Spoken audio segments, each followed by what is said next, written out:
Hello class 5, welcome to history lecture. We are continuing with our chapter Mahatma Gandhi. We have already seen about his non-cooperation movement and our today's topic is the civil disobedient movement.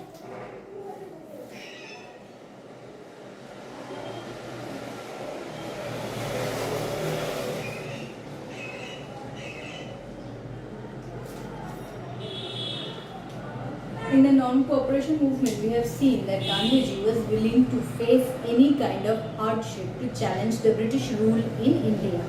And we have seen that the main weapon that were used by Gandhiji was strikes and hartals.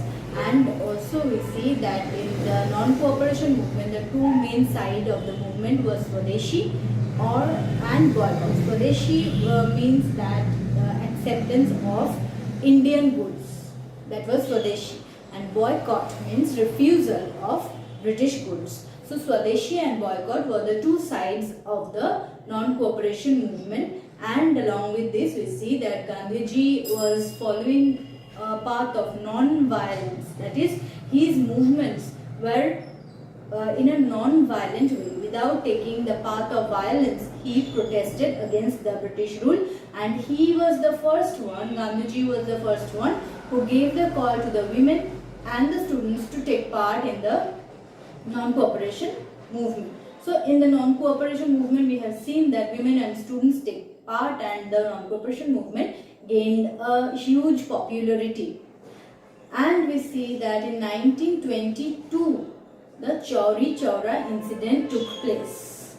And in the Chauri Chaura incident, the police station of Gorakhpur in UP that was set into fire by the participant of the non-cooperation movement. Due to that, the non-cooperation movement was stopped by Gandhiji. So you have to remember the date 1922, where we see that the mob became violent and they set fire to the police station in Gorakhpur. As it became violent, Gandhiji stopped the movement. Because the British were also applying violent measures then. Once the Indian showed violence, the British were also adopting violence method. So Gandhiji stopped the non-cooperation movement. Next we see that afterward in 1929, this date is important, in 1929 Gandhiji demanded for Purna Swaraj. Purna Swaraj means complete independence. So Purna Swaraj was demanded by Gandhiji in 1929 in the session of the Congress. In the Lucknow session of the Congress, the meeting of the Congress which was held in Lucknow, that is called the Lucknow session in 1929 for the first time, Purna Swaraj was demanded by Gandhiji, that is complete independence. And they said, the Congress under Gandhiji's leadership said that now they will not accept anything offered by the British, only they will accept complete independence or Purna Swaraj. So during this time we see that Gandhiji decided to call the civil disobedient movement.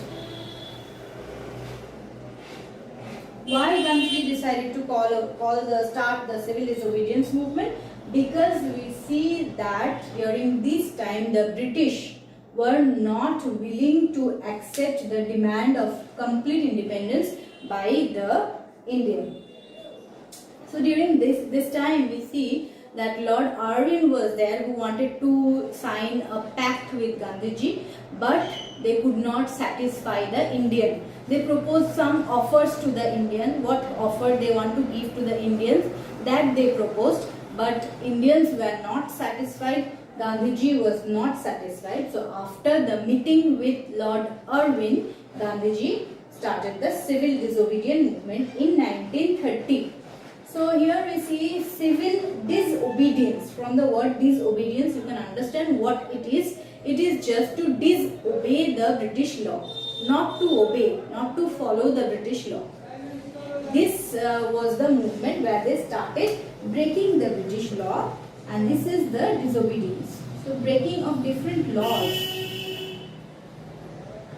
that were passed by the British. So during this situation, during this period, we see 1930s, during this time, the British were passing many laws against the Indian, and these laws were against Indian people. So Indian people did not wanted to follow this. Now Gandhiji started the civil disobedience movement, where he said that the Indians will not obey the British laws and they will start breaking the British law. So first law that Gandhiji chose to break was the salt law. The salt law is very important, where we see that the British had imposed taxes on many items, but Gandhiji selected salt law first. First he wanted to break the salt law because salt was a very common item to use in every household and in a daily basis. Like salt we use every day in our food, and it is used by the rich also, it is used by the poor also. So Gandhiji selected the salt law so that he can reach to all classes of the people, to rich people also, to poor people also he wanted to reach, and that is why he selected to break the salt law. Now what was the salt law of the British? In the salt law, the British had said that the Indians will have to buy the salt produced by the British people, and the salt which was sold by the British people were heavily taxed. Huge taxes was imposed on the salt, and the Indians were forced to buy those salt, that the Indians cannot make their own salt. This was the rule, that the Indians cannot make their own salt. In this situation, what happened? Gandhiji started his famous march, which is famous as the Dandi March. On 12th March 1930, he started the Dandi March. Dandi March is very famous, and Dandi March you can separately get as a short note. So what happened is that Dandi is a place, and there we see from the Sabarmati Ashram in Gujarat is Gandhiji's ashram. From Sabarmati Ashram to Dandi, a village in Gujarat, which is near the coast of the Arabian Sea, Gandhiji marched by foot on 12th of March. Remember the date, 12th March 1930. Gandhiji marched from Sabarmati Ashram to Dandi by foot as he marched. March means walked, to protest. He walked from Sabarmati Ashram to Dandi, which is 375 kilometers. With his 72 followers, Gandhiji marched there by foot, and there Gandhiji broke the salt law by producing salt from the Arabian Sea. There we see that Gandhi, along with his followers, they went by foot, they walked 375 kilometers, they reached Dandi and they broke the salt law by making or by producing salt from the sea water. And Gandhiji showed to everybody that how they can make salt from the sea water. So after breaking this law, the Indians started making their own salt, going against the British law, and they disobeyed. They started disobeying all other British laws one by one.